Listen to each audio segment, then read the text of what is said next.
My brothers and sisters, that was the sacrifice, the dedication, the love. He never gave up. They tried hard. He didn't give up. He kept on pleasing Allah. He developed that relationship with Allah. We cannot even get up for salah.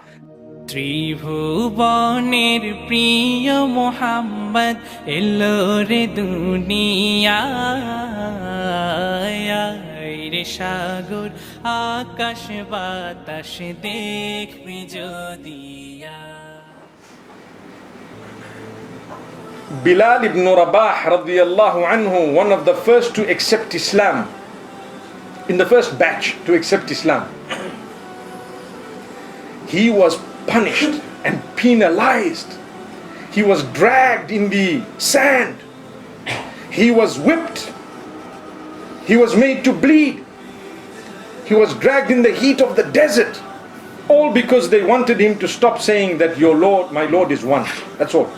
And he kept on saying he is one, he is one, he is one, he is one, and he's one, and he is one. And as they whipped him more, he said it again, he's one. And as they threw stones on him again, and they put rocks on him, he kept on saying he is one. Ahadun, ahadun, ahadun, ahad, ahad. He suffered persecution. Why did Allah want that to happen? Why? People say, if Allah is really so merciful, why? Why is this happening, that happening? From the very beginning, Allah says, you recognize the Almighty, you may have some persecution as a result. Today we have Islamophobia. Deal with it positively, not negatively. Just quietly be yourself in a confident way. Don't lose your faith. Let me tell you, those of us who lose our faith due to what might be happening around us need to go back to Bilal ibn Rabah al-Habashi radiyallahu anhu. Let me tell you something. Tonight, I become emotional when I talk about this. Bilal ibn Rabah al-Habashi, he was known as a slave. They used to give him hard work. He was from Africa. He was strong. He could do things others couldn't do. I told you, you come from Africa, people look at you and they know you're strong, subhanallah. They won't mess in a rush with someone from Africa. Right? Right? They won't mess. Because Allah's given you something perhaps He didn't give others. Yes, it's there.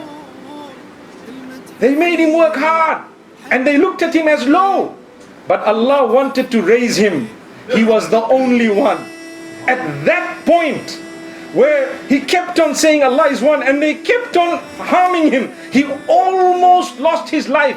Did he ever know that a day will come when the same people will hear him get up on top, right at the top, the Kaaba? He was allowed to go on the roof of the Kaaba and call out the adhan of Salah. Allahu Akbar, Allahu Akbar. Subhanallah. A few years later, did he know that? But he was being punished and penalized. He could have given up. He could have said, okay, khalas, I'm quiet. He didn't.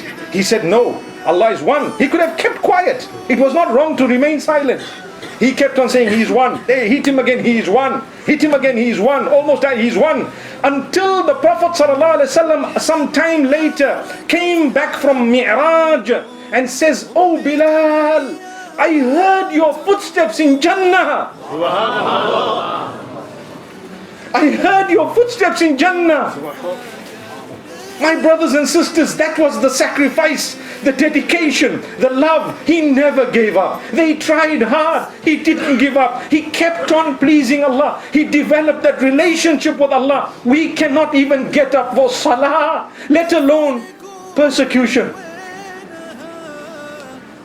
He was honored. Oh Bilal, oh Bilal, Allah's blessed you with a beautiful voice.